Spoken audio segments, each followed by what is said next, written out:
This first session we're going to focus on is called a missional heart.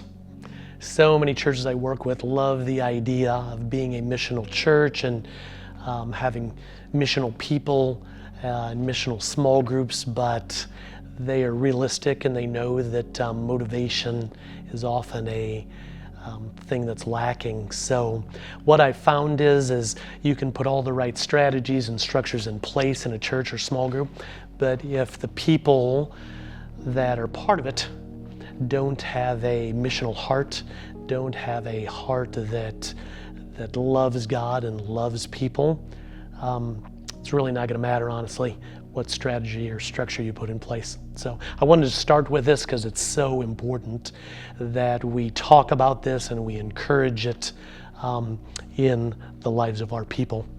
Part of this, honestly, is just understanding the heart of God.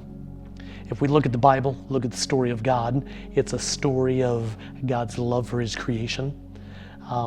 It's a story of mission and God's desire to bring healing and redemption and restoration to lost and broken people.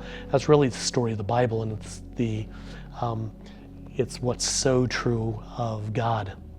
We see this then further play out as Jesus comes on to the scene. Okay, this was just something that Jesus talked about so much, and then obviously modeled for us.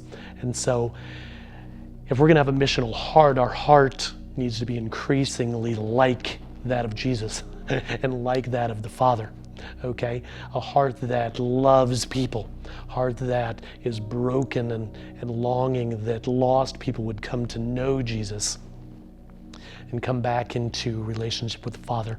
We see Jesus talk about this in so many places. I wanted to highlight just a few in Luke 5, in Luke 15, and Luke 19. It's just three clear places. Jesus is talking about His goal, His purpose in restoring lost and broken people, okay? He tells the disciples from the very beginning, hey guys, we're gonna go fish. We're gonna go fish for people that are far from God. Okay, and then we get to Luke 15 a little bit later, and Jesus talks about lost things. You remember the three parables of a lost son, a lost coin, a lost sheep. He's emphasizing, he's highlighting how much He loves lost things and His desire to see them brought back and restored to the Father. And then Luke 19, one more time, another way He says it, He said, this is the reason I've come. Okay, I've come to seek and save the lost. And so it is my purpose, and I want it to be your purpose. So Jesus is telling us right there, I want this to be your purpose. So we need to cultivate these kinds of missional hearts in the lives of our people. And I believe we do that in a couple practical ways. Praying for it, consistently praying that God would grow and increase the passion and the conviction and people's love for lost people. And then experience. I've found that as we love lost people, our passion grows for lost people. So it's through the experience and through the practice, through the habit of loving people, loving lost people, that we actually grow, our heart grows, so that we have more and more of a missional heart.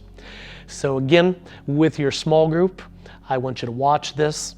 I want you to discuss how you can grow in this. I want you to pray and ask God what you need to do to grow in these things, and then make a plan.